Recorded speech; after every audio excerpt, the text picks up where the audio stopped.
Funny. Yes. Not live. I be sharing it too as a watch party. Cause it be fine. Yes. See, I was Oh my gosh. so we good to go. Yes. Right. Hey y'all. This Life Her Podcast. I'm here with Miss Mova Ash. Yes. Mother. Miss Ashely, and she's here to share her testimony with us. And I'm telling y'all, it gets deep, it gets real, it goes uncut, and it goes raw. She's not playing no games. So, what's up, Ash? Hello. Thank you for having me.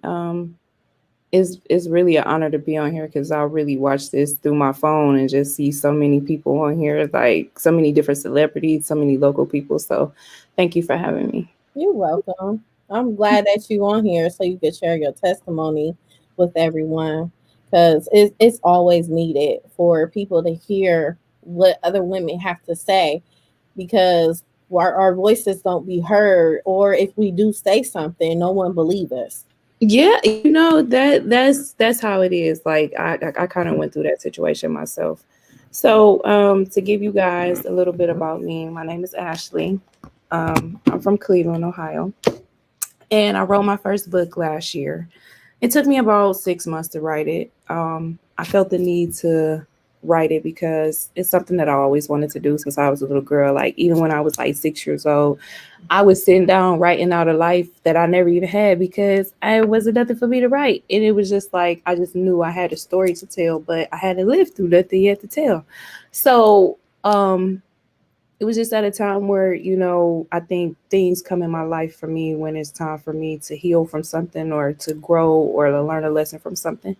So writing this book, I learned a lot about myself. And to be honest, you really don't know yourself until you write a book about yourself because you have so many unanswered questions that when you writing, guess what, you answer them yourself and you be sitting there like, for Yeah, real. you Like, do. I asked one question about myself, so this is funny, y'all. So when I get pregnant, right, I gain all this weight. Like I gained my first son, I gained 100 pounds. My second son, I gained 80. So during this quarantine, I was going through something and I had gained some more weight. And then it dawned on me, I gain weight because I'm stressed out. So when I'm pregnant, I be stressed out. That's why I get so fat. So then it don't be the babies because the babies be small. So that's what it be. I be stressed out. So that told me not to get pregnant again because that means that I don't want to get fat. Girl, you'll be okay. No, no, no. When I'm pregnant, I'm stressed out and I get fat, and that stress hormone kick in and I blow up. So that's what I'm saying. See, you answer stuff that you had no idea. Cause see, I thought it was a fat gene that just kick in when I'm pregnant and I just blow up because I gain like a whole nother woman and I'll be trying to get her up off of me afterwards. And it take more than 9 months because it took her 9 months to get here, but it take her way longer to leave. That's So okay.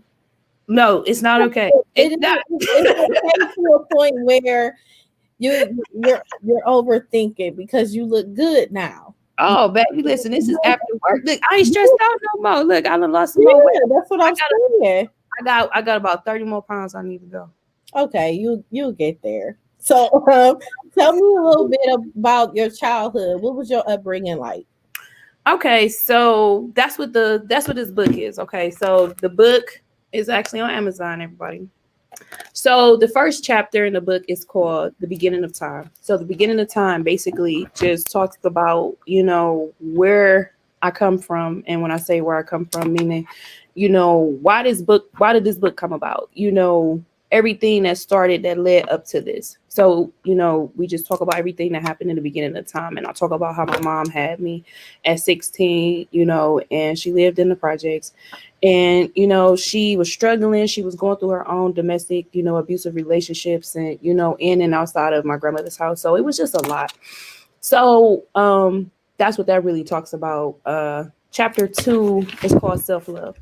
As a little girl, I was taught self-love. I was taught to appreciate how I looked because first impressions are everything. So my auntie always told me I was a beautiful little girl, but she instilled the self-love, but she never called it self-love. So it kind of made it to a degree where I didn't love myself on the inside. I had to learn that I was just as beautiful on the inside that I was on the outside. Mhm. And I began to self hate myself. I have real, what is it? Honey blonde hair, sandy colored hair. I had Mhm. real long curly hair, naturally curly hair. I was really, really light skinned, and I talked like a white girl. I lived in the suburbs. I lived in Hudson, Ohio at this time. You know what I'm saying? So I'm I'm a whole nother person. So it was just a lot to take in. But I didn't know anything else, because at this time I'm still living with my aunt. So chapter 2 was just me, describing how I refound self-love. Right. Self-love is like foundation was like a foundation to a house, you Okay. know, and like I said, once I rebuilt my foundation, nobody's gonna intrude. You can't come here and rent no more. You Right. gonna buy or nothing is nothing at all. Right. It's nowhere, no violators, no trespassing, no nothing. Like once I rebuild this is going to be something that I'm sticking to. I'm standing firm on it. So that's what chapter 2 is basically about. Chapter 3 is called A Family That Prays, and praise is Preys. And that is called A Family That Prays because I was preyed upon by two of my cousins. One was a man and one was a girl. And they both molested me, maybe from the age of maybe like 2 till I was about 6 years old. Wow. And his form of molestation was oral sex. And it really I didn't know what it was, you know what I'm saying? But along the way, it would affect me when I got older. So that's what that talks about. Chapter 3 just talks about how bold he was, So because how did you feel when you were going through that molestation, or I mean, did I mean, it's anyone tell really, I you can't more? really tell you how I felt because my aunt she was a very, I couldn't, I couldn't watch kissing scenes. You know what I'm saying? Like I was very prohibited to certain things. So to be able to try to tell her your son's sticking some in my mouth, how can I explain something like that when I Right. can't even watch a sex scene? You understand what I'm saying? So Right. you can't talk about something that you don't know that's going on. Right. Well, that it is going on, but you don't know what's going on, if that makes sense. Yes, it do. So he was very bold to the point where my aunt, she stayed in kind of like a ranch type house. Uh-huh. And when you walked in the house, it was what we called the family room. And then when you walked up 3 steps, it was the kitchen. And then off the kitchen, it was my bedroom. And then off the kitchen, also, when you went straight, it was the living room. And then off of there was her room and his room. So he would molest me while she would be in the kitchen cooking. Wow. You know what I'm saying? Like we're not even 100 feet away from each other. You know what I'm saying? Like that's just how bold he was. Wow. And it really discouraged me. You know what I'm saying? Like it really did something to me. But it was something that I never talked about because like I said, how can you talk about something when you don't know what it is? Right. So that's what that chapter talks about. Later on, did you end up telling someone? We'll get to that part. So um actually chapter 4 was A Family That Prays. Chapter 3 was dreams. Chapter 3 talks about my dreams that I had as a little girl. When I was a little girl, I wanted to be a singer, a famous hairdresser, or I wanted to be a famous dancer. So I realized I couldn't sing that well. Then I realized I like making women pretty because I knew I was pretty, but other women weren't pretty. And some of them didn't feel pretty. And even the ones that were, they also didn't feel it. So I knew I had a capability of making women feel beautiful. So I used my talents. Well, I would later use them, but this is just me talking as a little girl to myself. Mhm. And when I was 15 years old, I told myself that when I was 30, you're going to be married, you're going to have kids, and you're going to retire. You're going to retire yourself. Mhm. Keep that in mind. Yes, ma'am. So that's what chapter 3 is. Chapter 5. Let's see. Um,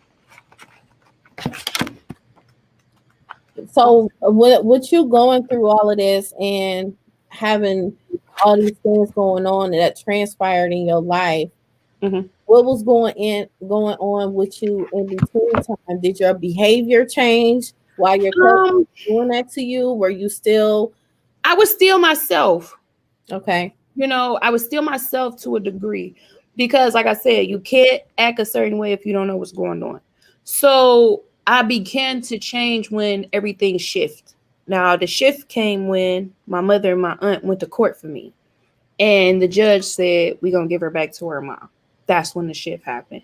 Because Okay. that was a culture shock. You know what I'm saying? Like I'm going from being a spoiled little girl. You know, my auntie kids was grown. You know what I'm saying? She was one of the first family. When her husband was one of the first families to buy a house in Hudson, Ohio. You know what I'm saying? Back in the day. So I was coming from a decent upbringing. You know, I never wanted or needed for anything. You know, my closet was crazy. Like when I was little, I had a rabbit coat. You know how many little girls in the 90s could say that they had a rabbit coat? You know what I'm saying? That was middle class, you know, that had just working parents. Like I lived an exceptional life to be a little girl, and that's what I was accustomed to. And to go from that to living in the projects, that was just like, what is this? Yeah, it may have been a difference from you going from your aunt's house off of your living situation. However, you were getting away from someone that was molesting you too. Now, that too, that is true. But in my mind, it was too much to deal with that. My sister got murdered. Okay. Now my aunt's best friend is my godmother. Okay. Mm-hmm.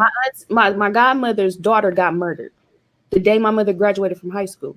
I had just left from there. Her Sorry. boyfriend shot her. Okay. So 4 years old, I'm getting molested and I'm going to see a psychologist because I'm dealing with, well, I don't see my mom. You know, what's going on with, you know, because me and my mom, we saw each other, but we didn't because she was in her own situation and she was going through her own abuse. So it was something that she said that she didn't want me around. So I didn't see her a lot, Mm-hmm. you know, but I seen her, you know, when it was time, you know, she came to my dance recitals and stuff because I did like ballet and tap dance and stuff like that. But, you know, to see my sister, just to leave from with her, and then we get home to my auntie house and see my godmother house on the news, and they like teenage girl, because she was only 15 years old. You know what I'm saying? This was unheard of in 1994 that a young 15-year-old girl is getting gunned down in her house by her boyfriend. That's sad. So to see that at 4 years old, to go home and see that on the news, like, what you mean my sister dead? You know what I'm saying? Like that mentally messed me up for the rest of my life. I have not been the same. Because at 4 years old, you cannot explain to a 4-year-old why somebody that's that significant to them. Now, Mm-hmm. they're not of significance, it doesn't make a difference. But you cannot explain to a 4-year-old a person that has so much of a hold on them, so, you know, so much of an influence, they gone and they ain't coming back. What you mean she ain't coming back? How? Where'd she go? Like, can I go with her? Right. You know what I'm saying? Like, that mentally destroyed me. That mentally destroyed me till I was almost 16 years old because I couldn't deal with her being dead. Like, that was just something I couldn't let go. Yeah. So to So see that, so to go to a psychiatrist at 4 years old, what the hell do I know about a damn psychiatrist? But I'm going to go see one though, because my man shot. right. I had to see my sister laying in the same church that we attended with a veil over her face because he shot her in her head. Wow. And I got to see my godmother sitting up there. Not one tear dropped from her eyes. And I have no idea how she sat there. And she lost both of her children within a year and a half. My brother got murdered in 92. My sister got murdered in 94. Wow. So to watch her sit there and in the front gracefully with poise, you just buried both of your children. Mm-hmm. And ain't a teardrop. She the strongest woman I ever seen.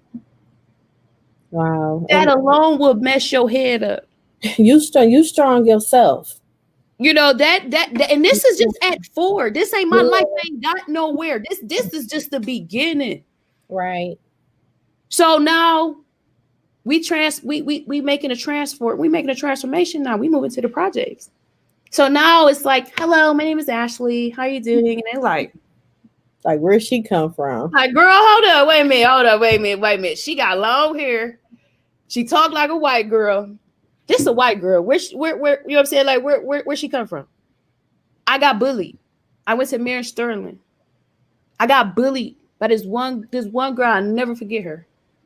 And if I ever see her to this day, I swear for God, I'm a choker. Because she messed me up so bad to the point. And this is what started my self hate. She did. Because she bullied me because I was light skinned. She was chocolate, but she was beautiful. She was a beautiful little chocolate girl. But she bullied me because I didn't look like her. My hair was longer than hers. You know, I was different. And I've always been different. I always look different. You know, out of all my grandmother got 32 grandkids. I look different. You know what I'm saying? Me and my children, we all look different. You know what I'm saying? Me and my children, we the only ones that look different. You know what I'm saying? In some shape, form, of fashion, we all look alike, but me and my children are the only ones that look. I always look different. Mm-hmm. I never had the same color hair as everybody. I never, I just was always different. But people was always scared of that. People always didn't like me because I was different, and I was a gentle soul. Why? Right. Look, why I was still a gentle soul. Yeah, but you ain't choose to be. I mean, and that's what people don't realize. Yeah, I didn't choose this. This is something that just so happened. People be like, well, I know you're just not like this in real life. And I'm like, well, what do you mean not like what? Well, you're aggressive, you're this, you're that. I said, well, this is me. They're like, well, no, you really can't be like this. I said, but what do you mean? Like, how can you say I cannot really be like this? Well, you don't look like this. I said, but what does a person look like that's supposed to be a certain way? What are you supposed to look like? That's what I'm saying. Like, when they say children with autism, oh, he has autism. What does a child with autism supposed to look like? You know what I'm saying? Oh, he doesn't look like this. He does. Like, where do y'all get these images in your mind that people supposed to look like something? Like, where do y'all find this? Mm-hmm. So, I went through that, and then it was like meeting my family again for the first time. Yeah, because you had to get to know them. Right, I had to get to know them. My point is, you lived a whole different life. A whole different life. So now you're stepping into something totally different, dealing with, basically, to you, it's a new family. Yes, because I don't know these people. Right. So how did you end up trying to adjust, going back to your mom and living a different life? Oh, it was hard because, she was totally opposite from my aunt. And, I had to learn it took me a long time to learn that I used to always want her to be my aunt because my aunt was my ideal mom because that was who you know what I'm saying? That's who mothered me. So that's what I expected. But I had to learn that I had to accept my mother for who she was and not for who I wanted her to be. And the day that I did that, it made me accept her and it made our relationship a lot better because I stopped wanting her to be who I wanted her to be. And I just thought, and I started accepting her for who the person that she was. So when I was little, it was no telling me that though. I wanted this bomb dope mom to show up, that I wanted this mom that was, going to take me shopping and, do my hair and, be girly girl and teach me how to be a girl. And, I didn't have that. Right. You know what I'm saying? Like I learned how to be sexy, watching Robin Givens. You know what I'm saying? I watched how to become a woman, watching Nia Long and Love Jones and watching Boomerang, how to become a woman because these women, they were sex symbols. So I learned how to tap into my sex appeal at an early age because I had to learn how to become a woman. I was a tomboy for a long time, and I'm still a tomboy. But I call myself a feminine tomboy. Okay. But back then, oh girl, please. I used to wear baggy shirts, baggy jeans. And I got to the point it was just like some was telling me like something happened to you because I forgot what happened and I made myself forget. And I didn't like men paying attention to me for some reason. So when I was little, I would never walk around boys. I would always go around. I never wanted nobody paying me no attention. Like, don't look at me, just leave me alone. And I never could figure out why that happened, why it was like that. Yeah. So, me and my boys got together. And when I say my boys, meaning my cousins, I have, and my uncle, I have, what is it? A set of twins. My oldest cousin, he is 2 years older than me. And then me, my uncle, and my other cousin, we all the same age. We was all born the same year. Okay. So these is my boys. We grew up together. You know what I'm saying? And When I came home, it was like they was excited to see me. They like my cousin Ashely, and I'm like, hold up, wait a minute, I don't even know. I'm like, wait a minute, y'all excited, but calm down now. Who is y'all? Your mama, because I don't even know your mama. Right. So, once I got it, and it was just like, I'm your cousin, I'm your cousin this, I'm your cousin that. And it was just like, oh, okay. And, I felt safe with them, That's because I didn't have a father. My father, he got sentenced to jail in 1992, from 1992 to 2002. So I never had a dad. I never had a man to protect me. So my boys were my protection. And right. they protected me, and when we grew up when I got there, my auntie had a talk with us, my mother's older sister. And she told us just like this: if one of you motherfuckers fight, all y'all better fight. She Sound said, like, sound like a thorough auntie to she me. she said, Ashely, your white ass don't get no exempt. You are not exempt, honey. If my son's fighting, you better whoop somebody's ass. Because if you don't, we whooping your ass when you get here. So when it came time, now it would be some lucky person to try us. Why would they try to try us? So my uncle, he didn't stay in the projects with us. My grandmother stayed on West 25th. We stayed on West 28th, me and my auntie. And then my other auntie, she stayed on West 7th. So we was all together. So if need be, it wasn't that far for us to go. So this one particular morning, no, this girl name, I ain't gonna say the girl name. So the girl, Please don't. she so the girl, she probably almost 40 now, because she was way older than me. I was like 7. She had to be about 15, 16 years old. She slammed me. We in the projects. She slammed me. I tell her, like, my auntie gonna beat your ass. Now, I got an auntie that's 3 years older than me. Okay. So I tell my auntie, now, my auntie about 10, 11 years old at this time, because I'm about 7, 8. So she about 10, 11 years old. So I see her, and she like, Ashely, I beat her up. So I'm outside on my way walking up, because we stayed down the hill. So I had to walk up the hill to get to the bus in the morning. So it's like maybe like first couple of days of school, everybody outside.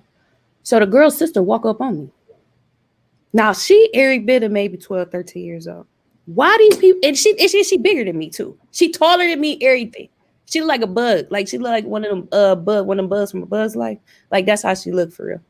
So she said, she walked up on me and she said something. And all I remember is my cousin. He ran up out of nowhere like, you ain't about to hit my cousin Ashely. He hit her twice.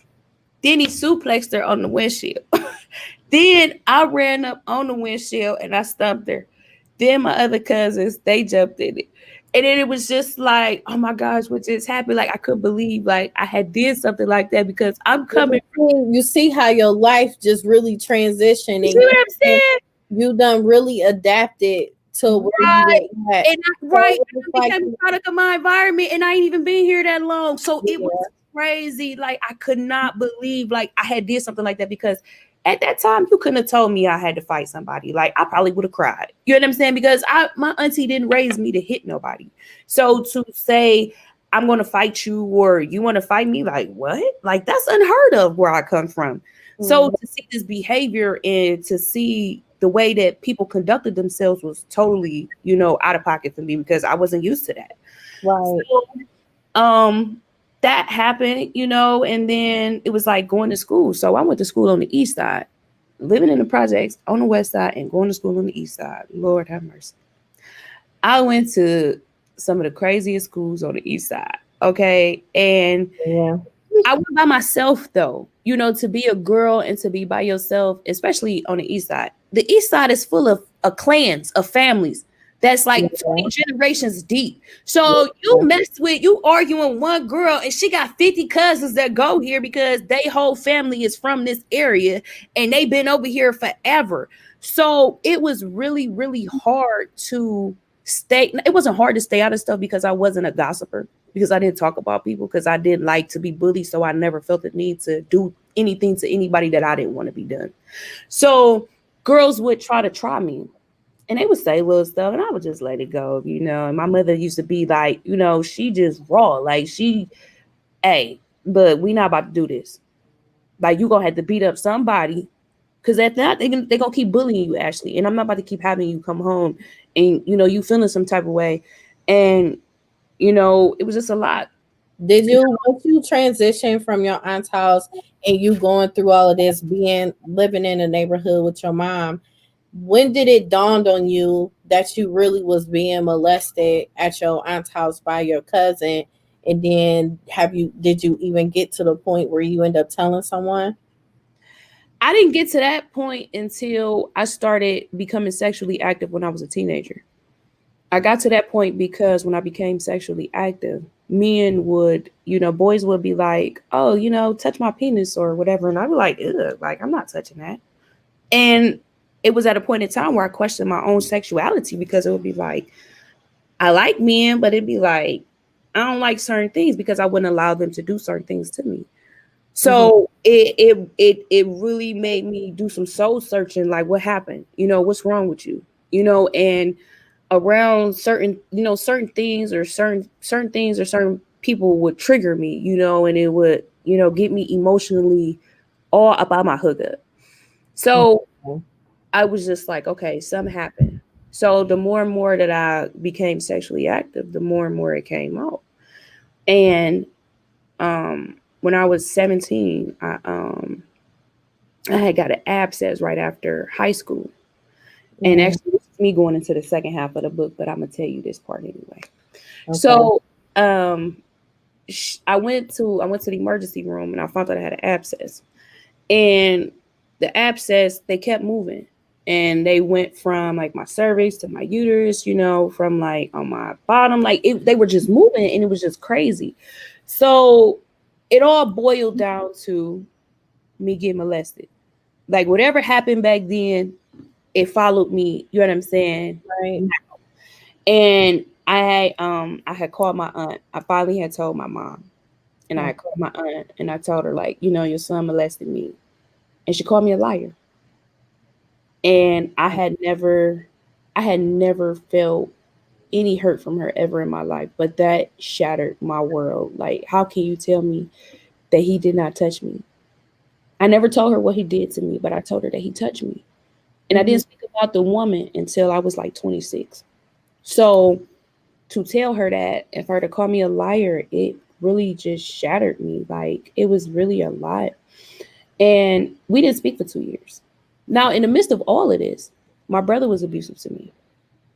So my mother was abused by by his father, and he was abusive to me. So I was in my own domestic abusive relationship with my own brother for over 20 years and didn't even realize it until I was like, you know what I'm saying? Actually, it was over like 18 years. So I was like 20, you know what I'm saying? I didn't even realize it, you By know? the time you So were grown, your brother was yeah, abusing you. it started when I was about maybe 8, because we 3 years apart. So I'm gonna say about 9, because he was about 6. Okay. And his father didn't like me, and his father instilled that hate in him. And it tore up our relationship because we were the best of friends. He was my first best friend. I was the first name that he said. We were the best of friends. Like, I love, and even to this day, I still love my brother. Like, can a fly hurt him because I'm coming for you? Like, I love him to death. But our relationship is just what it is.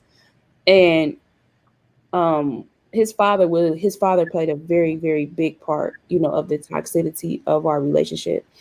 And she didn't correct it, but she didn't know how to correct it because she had been in her own situation. Yeah. And like I said, she been going through her own, she been going through her own stuff her whole life. She been having kids since she was 16. So when has she had time to really deal with her own life and deal with her own issues?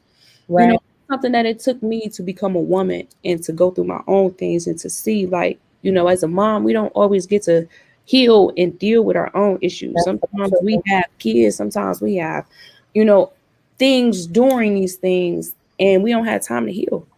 Yeah. So you know things weren't always bad. We had our good times and we had our bad times. And our relationship has come a long way, a long Because I way. was gonna ask you, with your mom being the way that she was towards you, Hmm. sometimes we find ourselves like you don't know what she been through, and she may not have the tools on how to be a mom. That's what I was saying earlier. Like,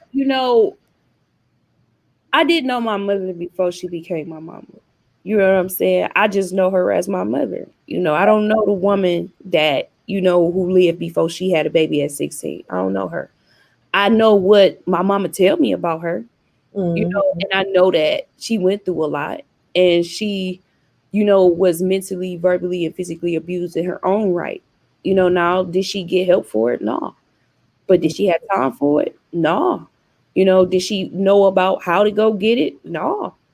All she knew about was just living. That's what I'm saying. Like, all she knew was about living and surviving to take care of us. And sometimes, she just did the best that she could. And it took me a long time to, realize, like, if you was never taught how to tie your shoe, you would never know. So if Yeah, nobody ever taught you how to be a mom, or if nobody ever taught you how to be a father, or if nobody ever was in your life of influence to give you these roles or to give you the blueprint or something, how you gonna know? You just gonna go off of what you know or what you feel is right. And sometimes what we know and what we feel is right isn't always technically right. yeah. Or that person just don't know. My point exactly. And they just do what they It's like do. you teaching a person. It's like daily. You have to teach people what you like, what you don't like, where you. Yeah, I mean, it was a growing process. Yes, She they're she always she doing grew up with all three of us. She had us at 16, 19, and 22 years old.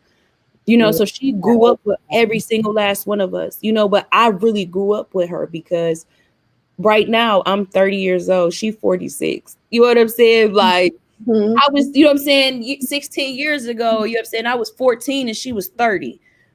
So to be the age that she was when I was in ninth grade now, and to have two children on my own, it's like, oh Yes.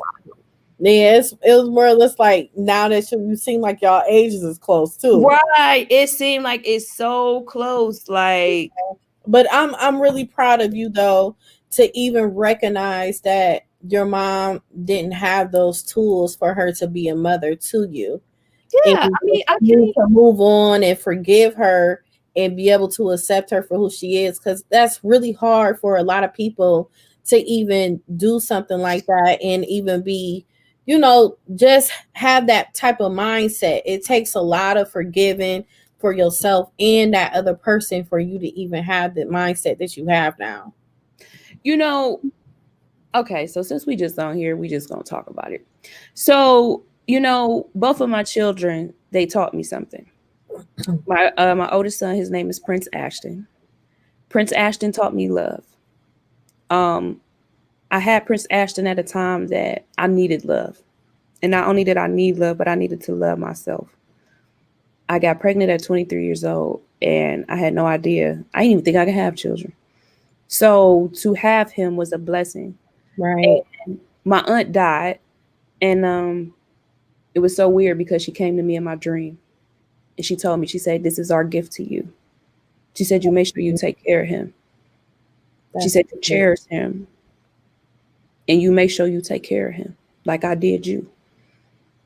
And that's how I knew he was a boy. I didn't want no daughter at that time. It was just like, okay, I'm gonna have me a son. And mm, at that time, it was just like, I'm going to accept, this responsibility because this is something that my auntie and God gave me because she came to me like she had never came to me. So for her to come to me, it was very sincere. right. You know, Prince taught me love. He gave me an abundance. Oh, I mean, when I tell you that boy, like, this is the first picture. Where's that? Oh, I see it in the middle. no, this one right here. This is the first picture that me and Prince took together. Okay. Oh, And I was 24 in that picture, and you can just tell by his smile, like he was just the happiest little person ever. And, he brought me so much joy, but he made me so much better. I that's was already good. a go getter, but I really had to get it now because I had a son. So after me and his dad broke up, his dad was whew, Lord have mercy. That's a whole nother story. After me and his dad broke up, he left me, by myself, and I had to move, and it was just me and Prince, and just this little ran down little apartment, and I paid my little $350 in rent. And at the time, I was working for the board of education as a sub general prep cook, and I remember I didn't even have money to buy me clothes. Like I wore a pair of leggings for a whole year. I remember because I just didn't have it, and I didn't have no help. I didn't have no support. The only support I got was from Prince's grandmother, and she was my biggest support system. That's good. And I Awesome. I was out here alone. You know what I'm saying? 24 years old to have a baby and be out here alone. I couldn't drive. I was catching a bus. It was a lot. And then I had postpartum. It was a lot. So Prince has seen me go through a lot. Prince has seen me grow. And he has seen me, you know, become greater in front of his eyes. And everything I tell him that I'm going to do, I have done. So he calls me Princess Ashley. Like Oh, that's my baby. He be like, hey baby, like hey. Like I love him. Like good. he's such a character. Like he is his mother's son. Mm. Now Priest. Now my second son is Priest. That's my Valentine's Day baby. He is me in raw form. He is something else. Oh my gosh. Now we call him baby. Now baby taught me forgiveness. Aw. Baby taught me forgiveness because that was the one lesson in life I had not grasped onto.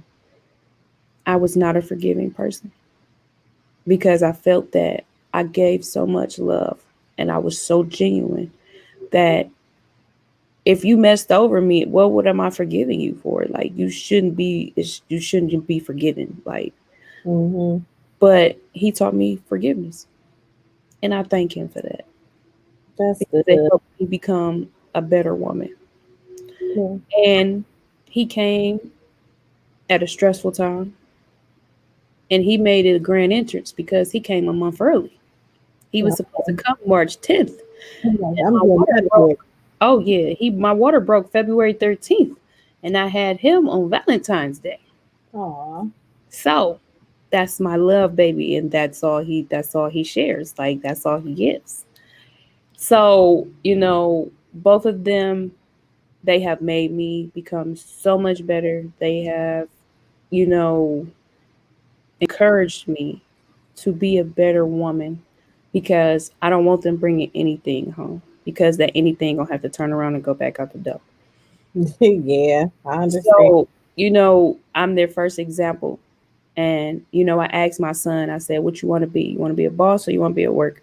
He said, I want to be a boss like you, Mom. I said, all right then. I said, so you gotta get it together. You know, I had these talks with him. I talked to him about integrity, about standing firm, standing on your 10 toes as a man. I talked to him about being a coward. Men don't lie. If you did it, own up to it. I instilled certain things in him. I asked him, I said, who's your hero? And he was like, you, Ma. I'm like, boy, gone. I'm like, why am I your hero? He like, cuz, Ma, you bake cupcakes, Ma. You know how to bake cakes. I'm like, boy, gone. Oh, that's sweet. I was like, Are no, they for real. fathers in their life? Their fathers, I will not talk about them because I will not give Elena and Princess any airtime. I understand. If y'all want to know the drip about Princess and Elena, you're more than welcome to pick up the second book when it drops. I know that's right. I love that about you because something else. Only if they heard us before this show. Baby, listen, I keep trying to tell y'all not ready for me, okay? Y'all not ready. So, could you give me some? Because I know you exclusive on certain things. Oh, listen, because I want to give y'all the drip, but I can't give it all to you because you Yeah, got. you can't give it all. However, But I will give y'all some more. I will give y'all this one drip. So at 15 years old, y'all, I told myself, like I said earlier, that I was gonna be married. I was supposed to get married next year. That ain't happen, but it will happen. It's gonna happen before I'm 30. Watch. okay. What about this drip though? Wait a minute. I'm getting to it. Wait a minute. Hold up. So Hold up. I tell myself Hold up, I'm Ashley. gonna be, huh? Hold up, Ashley. You moving too fast. Slow down. So I tell myself we're gonna get married. We're gonna retire. We're gonna be a boss because that's what you are. You're a boss. I knew I wasn't meant for working for anybody. And I knew I had to put my time in because I was raised to know that you had to work hard for something. And anything worth having, you got to work for it. So I said, all right, I'll do my little 15 years, put my little time in. That should be about enough because I ain't doing 30 nowhere. I'm not sitting at nobody's job for 30 years. So, Lord and behold, I turned 30 years old this year, y'all, on July 9th. So what you gonna do? And baby, listen, I'm sitting there questioning myself because I'm like, wait a minute now, something ain't adding up now. I'm like, you done dropped the ball somewhere. Something ain't adding up. And then, Lord and behold, the Most High says, I ain't done with you. I just so happen to buy a nail salon. Okay. So, That's dope. I'm proud of you. when you able to retire yourself and keep your word, that little girl, that little girl worked hard and she been through a lot. So, I'll be opening up a hair and a nail salon in Strongsville. Okay. Okay, November 1st. Okay. November 1st. November 1st. So y'all be coming to check it out. And if y'all need y'all wigs made, come get one. Okay, and I laid this lace. And we have what is called exclusively hair strands, which is what this is right here. So come Yes. check me out. So listen, through your trials and tribulations, you are a successful business owner. You Yeah. not only do nails, you do hair, you do it all. I do hair, I do nails, I make wigs, I do motivational speakings, I write books. Yes. You and your I do second a lot. book. Don't forget. Yes. Oh, and the second book is called I Yes. Could Have Been Her, a self-made woman, because I am. I'm a boss. I made myself one, and I worked hard to become this. Yes, you did. You And worked I'm humble for when I say that, y'all. Please believe me when I say that. it. He is, y'all. Humbly speaking, Yeah. because I done been homeless, I done been carless, I done been out here. So don't ever think that it's coming from a place of vanity or anything like that. Because I am humble. I worked my ass off, and I'm nowhere near where I want to be. But you know I'm what? I'm Even just stepping. from everything that you've been through, you deserve to even say that because sometimes people get it mixed up off you being cocky and not being humble. But it's just it could be about you being proud of yourself on where you come from and where you at today because you could still be in that same position mentally. You could still be all the way back where everybody really wanted you to be because they was trying to break you. And But you that's funny that you say that because I was just sitting here telling myself, I'm proud of me. If ain't nobody proud of me, I'm proud of Ashely because guess what? Ashely's her worst critic. I beat myself up. I'm in a domestic violence relationship with my own self because guess what? I beat my own self up because I demand excellence. I demand more from myself. Even when I can't give it to myself, I still work to give my all. I'm exhausted. Okay. I am so tired, y'all. But guess what? I'm still working because guess what? This stuff always needs to be done. And ain't Mhm. nobody gonna give it to me. And my sons, they gotta have it. My Mm-hmm. sons gonna clock over. You setting the standards for them too. You set Yeah, like for they them, know hard work. and they gonna want a woman as strong as their mother. Like Baby. my mom doing it. Oh, So look, they done seen me. It done been days. Like I had just posted a picture on my Instagram, and this was from 5 years ago. I had been up from 4:30 since 4:30 in the morning. I had worked an 8-hour shift, went in, did some hair, did some heads, then had to go home and deal with a baby. You know what I'm saying? Like that's what people don't know. You don't know about my my long nights, my early mornings, the mornings I had to walk my son to daycare at 5 o'clock in the morning on the back end of Kinsman to Buckeye. People don't know how I was terrified to walk, up 139th and Kinsman at 6:30 in the morning to catch a bus to get to work to the west side to catch 3 buses to make sure that me and my son had a place. Like people don't know the struggle. Like, did nobody see that? Did nobody see when I didn't have a phone? Did nobody see when I couldn't do for myself, but I made sure my son was okay? then nobody see these things.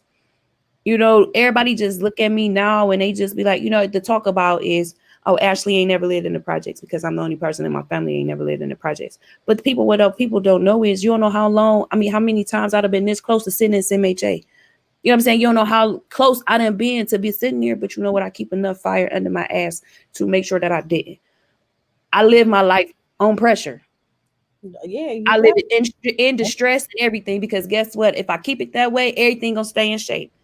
The minute I get comfortable, that's when all hell breaks loose. I ain't gonna never get comfortable. We ain't gonna never relax. We gonna always be tense. We gonna always keep this boat rolling. mm-hmm. So Never, no, they be never like, relax, relax. No, you relax. You relax and look at your life. I'm tense and I'm stressed out, but look at my life. It's moving great. So I think I'll take that for 200, Alex. okay. 200. So could you tell me a little bit? I know you're not gonna tell me much, but could you tell me about your rape experience and around the time when it did happen? Now when I was molested when I was little, like with the girl, it was different. Like she would, grope me and, like make me stick my fingers inside her, stuff like that. Like it was just really weird. And when I was 19, I got raped by a dude in my sleep. And I was talking to this dude and, we just happened to go to a hotel. And, grown people, we have sex. And as I'm asleep, like I don't know if he gave me something, like I don't know, like I felt him while he was doing it, but I couldn't wake up. Like it was just something like I couldn't wake up. And when the time I woke up, it was blood all in the sheets. Like he had raped me while I was asleep. That's I mean, it's been crazy. Like I've been with guys, and they friends done, they done left and went to the store and they friends done attacked me because, oh, you so sexy. I just want you. Like, I've been in some crazy situations and people have yet to understand or to understand the magnitude of why I'm the way I am. So people will never get it. You will never understand why I'm the way I am. You will never understand why I have a temper, why, when I was soft and gentle, when I was fragile, nobody heard me. But now that I'm who I am now, everybody hears me. have you now that you're an adult, you're about to be 30 years old. No, I am Do 30. I just turned 30. well, okay, you are 30. Or have you seek like any counseling or you have a mentor or anything that someone to talk to get through a lot of things that you do go through? Because sometimes Um, things may pop up in your mind, especially with you writing another book. um, the funny part about it is that's kind of how the book came up. I went to a doctor when I was about 26, 27, and I told her that, I needed to talk to somebody. And I was scared to tell her because I didn't want her to think I was crazy. And she had wrote me a referral, but I never went. And I think it took me back to my childhood, to me sitting there talking to somebody that couldn't relate to me or understand what I was going through. And you just gonna write my story down and put it in a pad and put it in your drawer. It didn't deserve to sit there. It deserved to be heard because that's why the book is called I Could Have Been Her. You don't know how many people I could have been. I could have been a hoe. I could have been a pimp. I could have been a madam. I could have been a drug addict. I could have been, I could have felt victim for real to my situation and to my circumstances, but I didn't.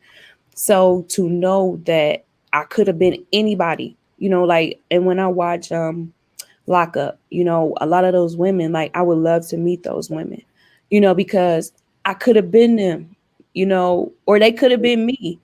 You know what I'm saying? So that's where the title comes from because the original title was going to be The Miseducation of Ashley because I felt like I was miseducated on life. Mhm. And I didn't want it to, go with Lauren Hill's, miseducation of Lauren Hill. So I'm like, well, I'm going to just do I Could Have Been Her. And it fit the book because it could have been anybody. Mhm.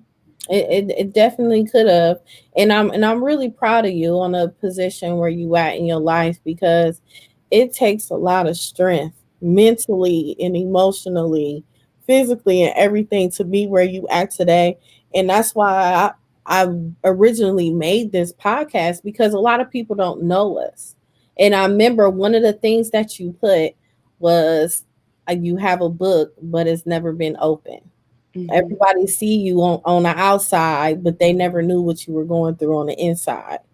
And that's so important because a lot of people don't know. Too many people busy hearing hearsay instead of really getting to know that person within and understand that I've been through some things. I'm human just like you. Just just give me a chance or accept me and love me for who I am, or you could be out of my life. But see, that was the thing though. Like I was always put on a pedestal. I was always expected to do better. Actually, I was always expected to be great. I never had room for error. So when I did make an error, it was like all hell broke loose. Like Ashely, this is unacceptable. I didn't get straight A's. I got all A's and a B, and it was like, oh no, this is not it. So to live to that type, to have to try to live up to that standard, and then you become a woman and you say, forget y'all standard. I'm not living up to what nobody want me to be. I'm human. I can't live up to y'all expectations. I can only create my own expectations and set my own bar and live by my own standards and my own rules. And that's when I became Ashely. That's when I became a woman Mm-hmm. because I didn't care what nobody thought about me. And the Yeah. people that I cared about was my auntie and my godmother. I didn't care about what nobody else thought about me.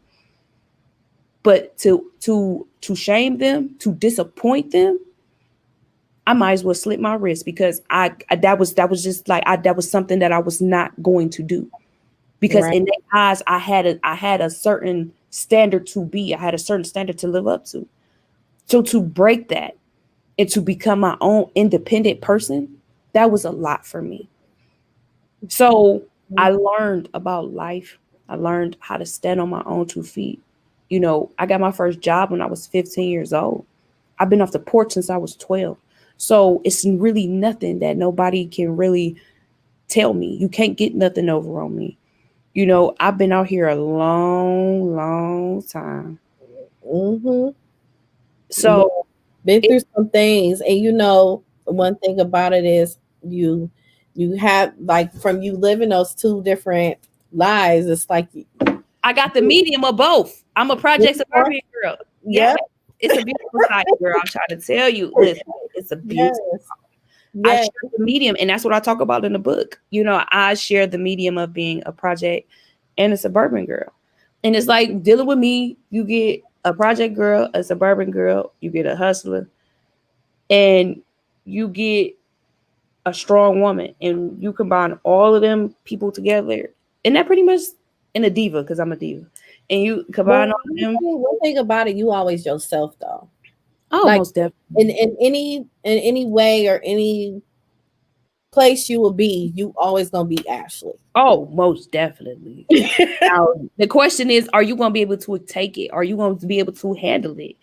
Now, I can't guarantee you that, but I will not water myself down. It took me a long time to become this woman. It took me a long time to accept her flaws and all. And I love who she is.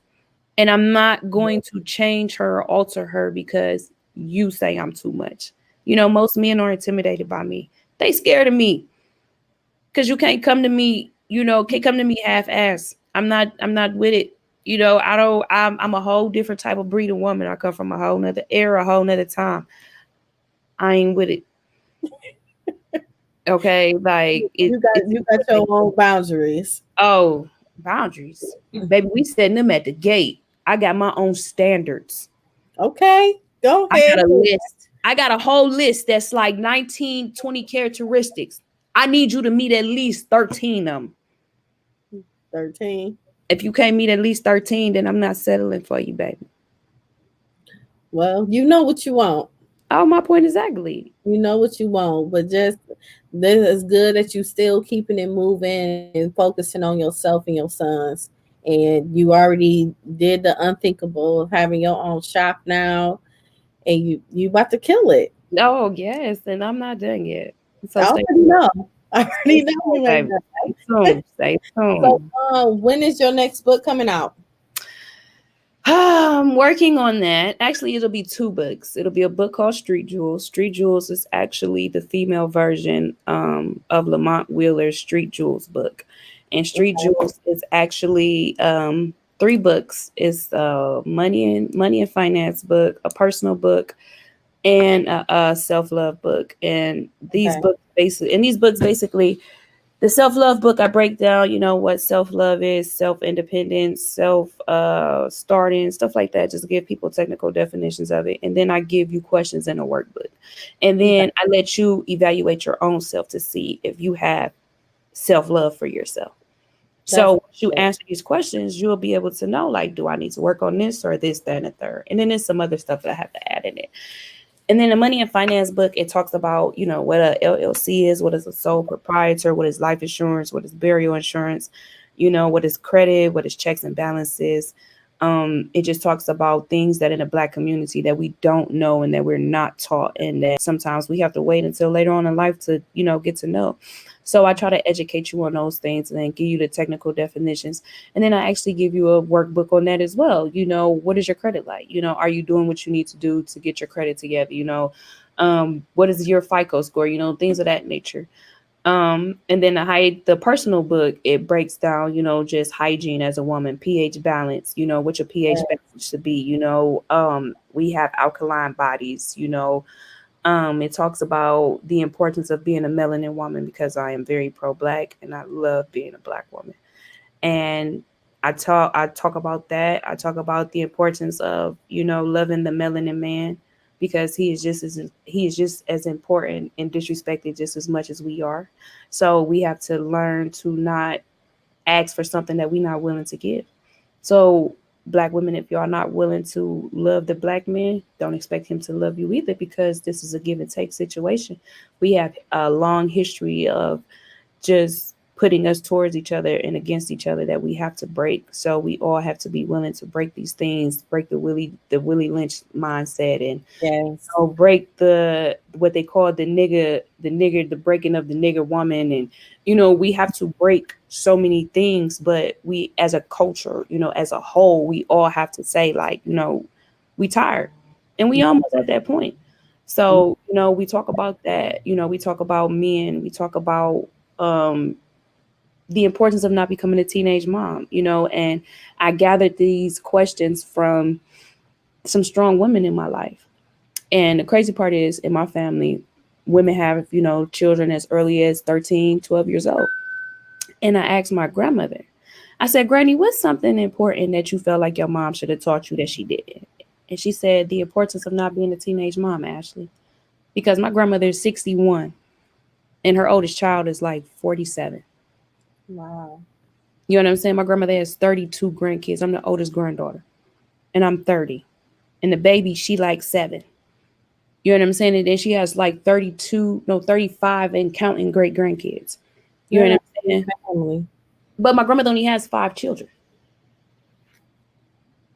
So everybody was just having babies. No, my oldest auntie, the one that my boys, they mama, she got 14. Oh man. She got 14. My mother got 3. My other auntie got 3. My baby auntie got 7. And then my uncle got 2. Okay. Mm-hmm. Well, what's the greatest generational curse that you broke in your family I history? broke them all, baby. I don't even know Oh which one. yes. I broke them all, and the crazy part about it is, I think breaking those curses, it made me go through my own havoc, because I broke them.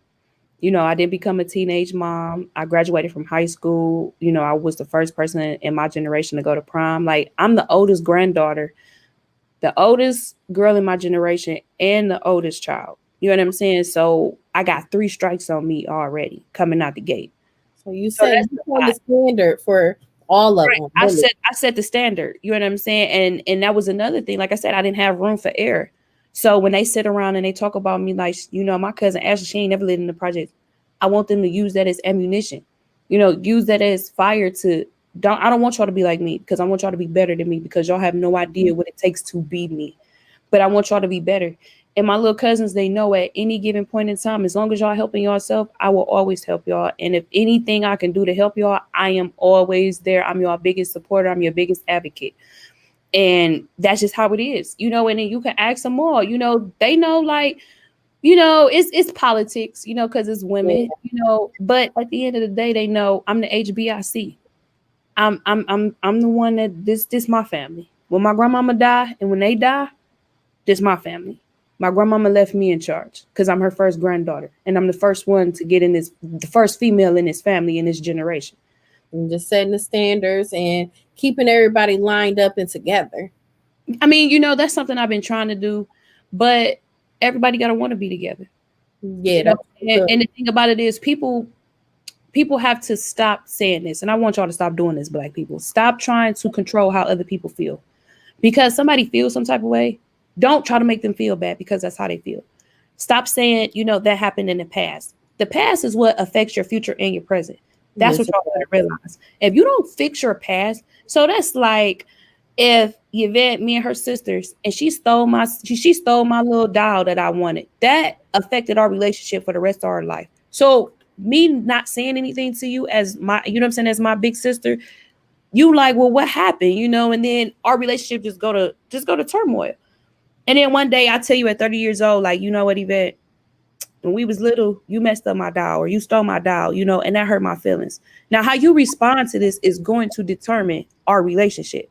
Now, you could be the modern person and just be like, well, the past is the past. Girl, that's just a doll. Or you could just be compassionate about it and say, like, actually, sorry, I apologize. I didn't know that this would affect our Mhm. relationship. I didn't know that that one thing could have, been a domino effect in our relationship. And that's what people don't realize. Yeah. And So when fix you it. do that too, even if you apologize, people also have to be able to Forgiving. accept the apology and They have to be forgive forgiving. and move forward instead of continue holding that over and over again. Like it's on, and then it's gonna trickle back down to you, Right. and it's still gonna hurt your feelings. But at the same time, that person just apologized to you, Right. so people gotta accept it too. Yeah. So it can go either way. So we on the road, girl. Yes. Oh, and I'm a certified life coach too. I forget. Oh, that's Yeah. good. Yes. That's good. I'm proud of you. Thank So, you. so in closing, tell our listeners something, the women, something empowering for them to be able to continue to move forward in life and prosper and forgive. And you don't necessarily got to forget, but you got to forgive. All right, y'all. So I'm gonna tell y'all. This time last year, my life was in shit, and I'm gonna say shit because that's what it was. I had went to pick up my oldest son. His father attacked me. I called the police because he had been attacking me on and off for years. I finally called the police, and he tells the police when they get there that I attacked him. Well, I mean that I attacked him and that I hit my son. They take me to jail. I had never been to jail in my life. They call 696 kids. Him and my other son's dad. They tell them that I'm abusive to my children. They tell them I attacked them. My ex fiance had put me and my two children out our house, and I choked the hell out of him. I did. I ain't gonna lie to you, but that's just a black man. I mean, a black woman's code. You're not gonna put me and my children out of a house and think like it's just like this is just gonna end like this. And then I was already going through postpartum, so um, I ended up going to court, and I ended up getting out of jail. I went to jail. I was in jail for like 26 hours, and I get out of jail, but something just telling me like I just feel something. So I go to court November 1st for my children. So actually, I go to a staff meeting first. So when I go to the staff meeting, they telling me, you know, you're abusive, you're this, you're that. And I'm sitting here laughing at them, and I'm in my mind like, y'all have no idea. Like I will tear this room apart. Like so at the time, I didn't have a place because he had put us out. So they say, well, do you mind if your children stay temporarily with their dads? Because if you basically say no, we'll take them from you. So I said, fine, I'll have a place next week. So when I went to go try to see my baby, because at the time my baby was like 6 months, 6, 7 months, his dad tells me, Oh, well, the social worker said you can't come see him. So she done verbally told them that I can't see my children. So now mentally, I'm in a whole nother place because I've never not been without them. So I went through all of that. So we go to court November 1st. They take me to jail. I go to jail and I have no idea where my kids are, what's going on, no nothing. And they take me to jail because they say I had a warrant for domestic violence. This grown man that went downtown 2 weeks after the fact and then pressed charges on me after he attacks me. So I'm in jail for the weekend. I get out on a personal bond. The judge says it's a child on this protection order. He put my son on a protection order so I couldn't see my baby. So it took me almost 2.5 months to see my son. Now, this happened September 29th. We in like November now. Still ain't seen neither one of them. I'm calling this social worker, calling her. Can't get through. She ain't returning my calls, no nothing. I had to start a drug program because I smoke weed. So they had me take a drug class. I had to take a domestic violence class, and then I had to take a parenting class. So for 3 months straight, no, actually, one class was for 3 months, one was, and the other two were for 2 months. So for 2 months straight, for 3 days out of a week, I went and sat at a treatment facility to do outpatient for 2 days out of a week, and then to do a parenting class. So I went through all of that. I still didn't see my kids. I didn't see my kids until January of this year, like January 5th, something like that. And then it was just my baby. And it mentally tore me up. I have 4 silent heart attacks. Um, I was in a dark space.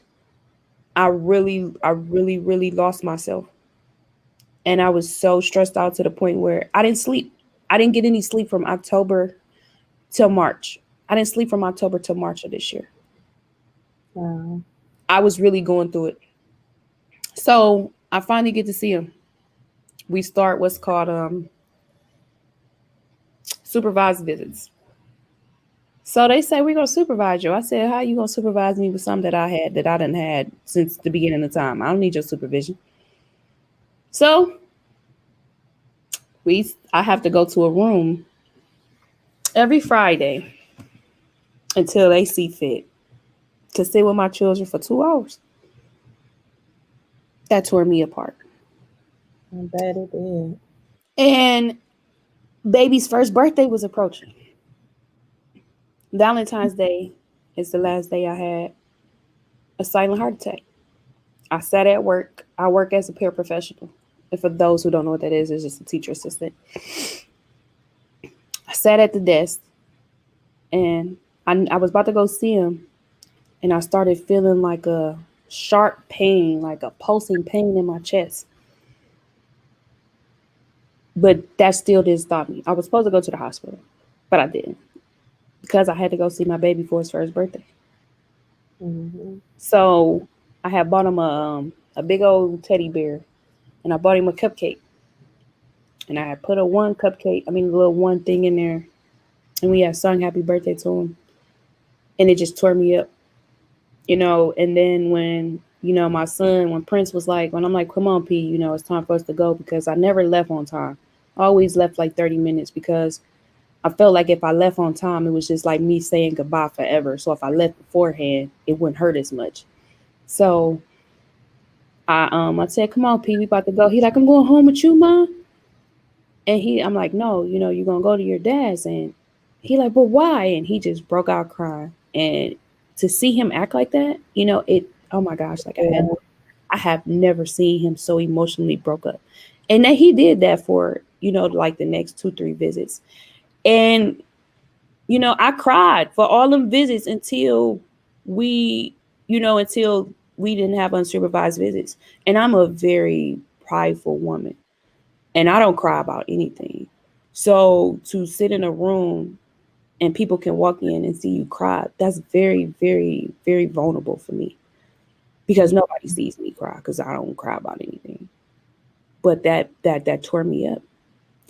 And to sit in those court hearings and hear people saying these things about you that they don't even know, like they don't even know the backstory. So I went through all of that stuff, and we finally did unsupervised visits, and it was like me having to get to know my son again because he forgot me. And that Right. was the most hurtful thing that I ever had to endure, to try to get my baby to realize who I was. Like, he knew who I was, but it wasn't there anymore. Right. And that just, that mentally, that shattered me. Like, and he wasn't connected with his brother. So if y'all gonna, be in cahoots, because they call themselves working against me.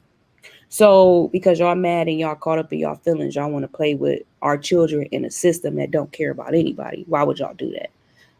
So y'all two in cahoots with each other, but y'all not even letting them see each other. You know what I'm saying? Like, they've been gone from me at this time 6-7 months now. Wow. So they should be close. You know what I'm saying? They should still have some type of knowledge of each other. So that was a whole lot. But I went through all that, and we went through all of this, y'all, for these people to say, we're going to give you guys a shared parenting agreement. Wow. So you basically went through all this for nothing. And Wow. you know, I learned a lot out of this situation. I learned to watch what you had kids by. I learned that, I had a lot of hurt on my own that I still had to deal with because I did need a break. I just didn't need it like this. Right. But it also gave me an opportunity to be able to reach my dream. So, Yes.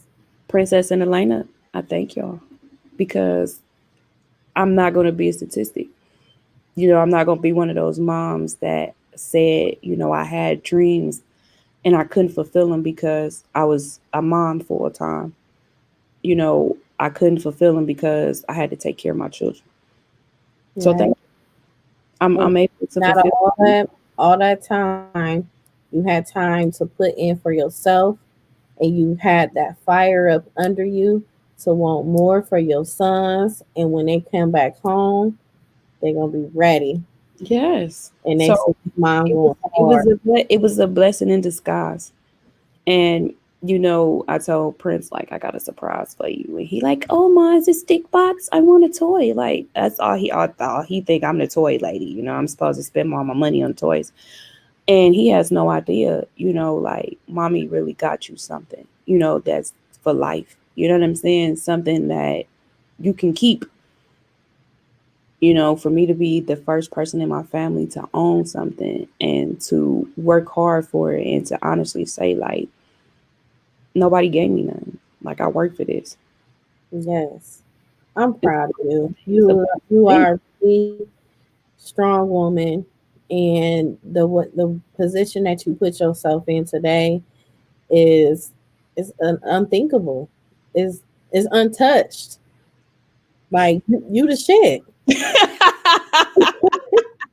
Look, I don't want to Seriously. toot my own horn, but let's toot the curl. Toot toot. Yes.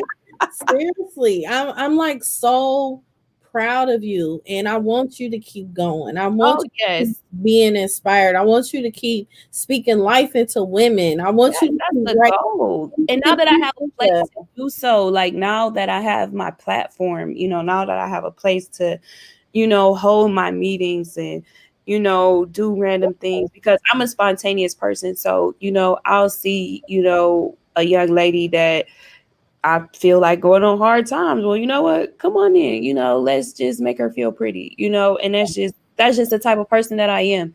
Like every Mother's Day, I always do like 2 or 3 makeovers for moms free of charge. Christmas, I always do, like, I always make my son give away his toys. I always buy him toys, all out during the year. You don't get toys just once a year. So, you get them all out during the year, get rid of them. I make them give them away. I make him understand that you're fortunate to have a mom like me, and as you get older and as you go through life, you're going to see that everybody ain't got an Ashley. Everybody ain't got an Ashley that's gonna make sure that you know that you up to par and you got what you need, and she gonna grind and she gonna make sure that you got what you need when you become a man. Everybody ain't got that. Yeah. I work for them, them my dads, prince and priest, I work for them. My goal is to set them up. So therefore, like Dame Dash said, my son can't call himself a man if he clock in on another man's watch. I don't want you content with what somebody wants you to have. Cause I ain't never been content. Cause I always went and got whatever I wanted. So you gonna go get it.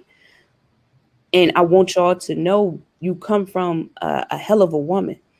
And Yes. y'all be even hell of a men. Y'all gonna be awesome men. Y'all gonna make somebody's daughter awesomely proud. Like she's gonna be like, oh my God, Miss Ashley, I just love you. Like, oh my God, like they're so awesome. Like I know. We'll start, Ash. I'm like they be like, oh my God, she's so cute. Like, oh my gosh. But I want my sons to be bosses. Hmm. I want them to you a man, right? You got a family to take care of because that's what you made to protect and provide. And that's what I'm training you to do. Yes. And I know one thing, ladies, the ones that's watching, y'all really need to give an applause to this woman right here because she has given y'all everything that she's been through in her life, and she has so much more to tell you in her book. But however, what she shared with you today was nothing but strength. It wasn't nothing but empowerment to the next woman to let you know that anything that you go through in your life, you are able to get through it and you're able to be something even greater to what you've been through. And I really want y'all to take heat into this podcast because Ashley, I'm so proud of you. I don't know how many times I gotta tell you, but I I mean, am. thank you. I truly appreciate it because you know what? I don't hear it enough. And I got to a point where, nobody congratulated me. Nobody gave me my flowers, and I never look for them because I give myself my own flowers. I give myself my own credit because don't nobody know, what I go through or, how far I done came. So I don't look for you to say I'm proud of you or I'm this or I'm that because I'm very private. And that's what people don't know. I am a very private person. So to be very private and to open up about things like this is like the drip. Like if y'all knew me personally, be like, yeah, I really want to know what be going on in her life because I don't talk about it. I'm not a talkative person. I'm very reserved. I'm very quiet. I'm an observer. I gotta watch. I gotta see. And I'm watching and I'm talking with my eyes at the same time. Because I'm just gonna look at you. Yep. And that look is gonna give you your answer and it's gonna tell you yay or nay. Yep. And you can feel it too. Oh baby, listen, energy is everything. Yes, it is. And I know you know. Oh baby, I'm trying to tell you. There's a universe inside of you. Girl, don't get me started. Ooh, with that, a whole other story. Well, thank you, Ashley, so Thank much you so for much. the podcast. I really Yes. appreciate you to even reach out and just come on here and just share a huge part of you. Because I that's appreciate you huge. for having It me. takes a lot of courage for women to come on here and actually share the things that they've been through in life. Yes, I appreciate you for having me. Thank you so much. And you guys, Be make sure you come out and check out Exclusively Yours with Teak, 14763 Pearl Road in Strongsville. As of November 1st, we will be opening. So check Yes. us out, and we are hiring. So hit me up at Red Scissor Hand on IG. Yes. All right.